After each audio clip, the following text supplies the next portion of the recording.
It's a cold morning and you're sat in a small town in the north of England. And as you look out the window, the rain is sort of drumming at the window. And as each small droplet hits the pane of glass, it slowly makes its way down and trickles and hits other ones as it sort of makes these crazy, amazing patterns on the glass. And you stare at it in wonderment. Boy, what did I just say? Pay attention. I before E, except after.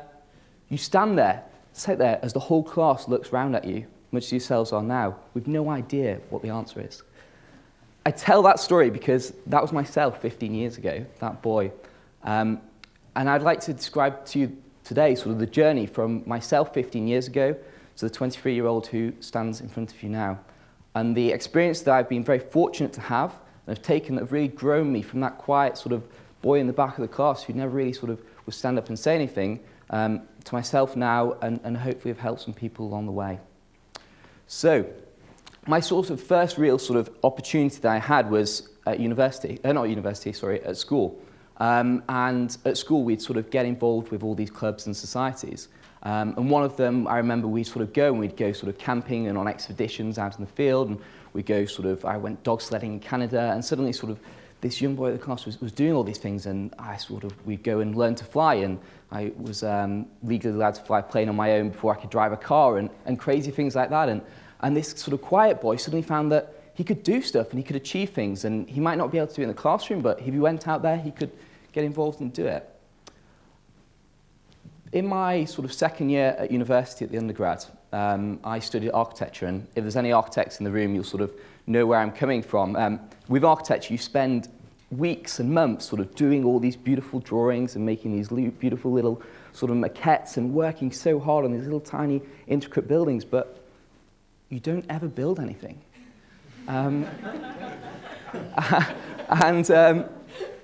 One day I remember sort of this lady came into the lecture theatre with this crazy idea that we'd spend 6 months designing the school, and then we'd go out to a little township called Juberton, which is just outside of Klerksdorp, about an hour and a half south of Johannesburg in South Africa, and spend 4 months on the ground and actually build something. And it was crazy, but amazing. And so we lived in this township, and we were there, and we sort of built this school up from nothing, sort of from the foundations, from the ground. You could see sort of standard architecture. It had to have sort of a crazy roof and what have you. But it was amazing. And blood, sweat, and tears went into building this thing. And as you can see, a cheeky picture. But when the school actually opened and when the kids came into it, we hadn't realized that they wouldn't even have the basic things, the school equipment that they were writing on sort of little pieces of newspaper, and in a way I thought that we've been missing the things that make a school. In a way we sort of built this shell, but not actually the school. And it sort of really struck a chord with me. So I graduated from university and sort of thought, do the normal thing, get a couple of jobs in London, and I thought, nah, won't do that. So I actually took up a job in Guangdong province in southern China, which was fairly crazy, and I think my mum nearly killed me. But it was amazing, and I'd never been to Asia, never mind China, and I got there. I arrived in a city called Shenzhen, which has a population of 19 million people, so that's sort of a third of England in one city. And it was crazy. I couldn't speak, when I got there, a word of Mandarin, and nobody could speak a word of English. But that's what sort of made it amazing, and I absolutely loved it. And when I was there, sort of we'd go and we'd travel to sort of the north of China or the south of the Philippines, or we'd go to Cambodia and Laos. And time again, we'd go and we'd see these schools that had been built by NGOs, but a lot of the time, the basic stuff, the school equipment, was missing.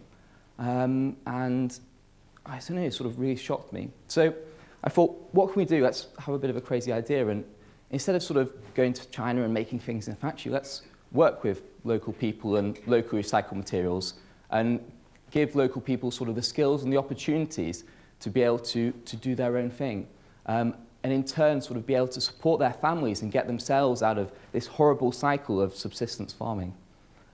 And this was the thing, that we'd go to these communities and we'd see all these ladies who had these amazing skills and abilities, but I'd never had the opportunity to be able to actually use them.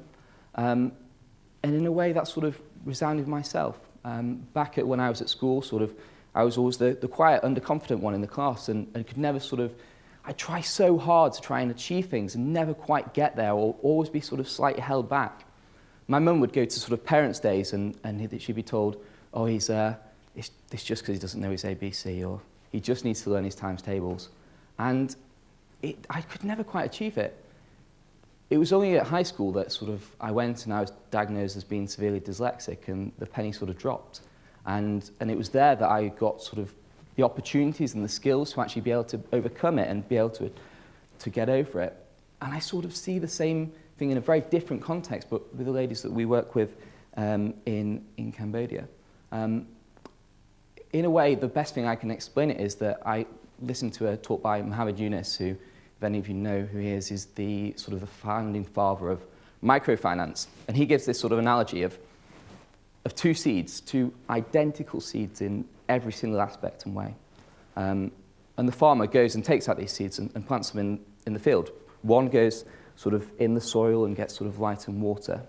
The second one is planted exactly the same in a pot, again with light and water. He goes away. 2 years later, he comes back. The first seed, the one planted in the ground, has suddenly grown to 3 feet tall.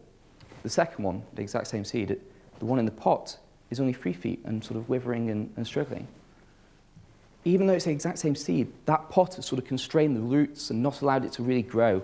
And in a way, that pot represents poverty. It's not that the people have any different abilities, but it's just that they have never had the opportunity to really use them and to grow.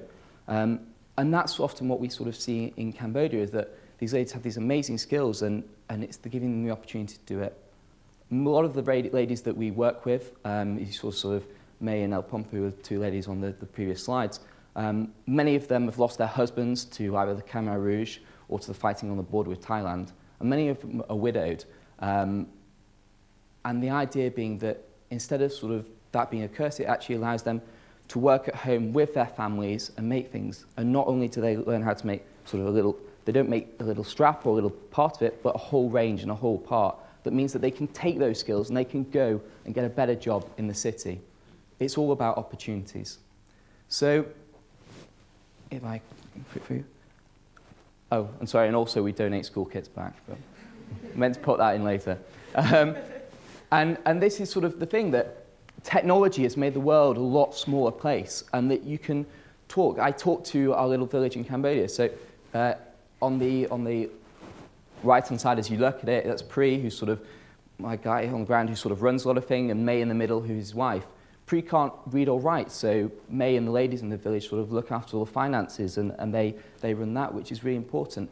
And it means that I can chat every day on email to a little village in Cambodia, something that my parents' generation would never even have considered possible. And I think that's the most amazing thing, that you can do this, and especially when you're young and you have all these opportunities, that just go for them, take them, go and see new places, go and experience new cultures, because even if you don't want to set up your own business or your own enterprise, you can go out there, and even if it just allows you to have a more holistic view about the world when you're chatting with your mates down the pub, it's got to be a good thing. So, what would I say? Go for it. Chase that crazy idea. As one would put it, jump out of your pot and get involved. Thank you. Thank you very much.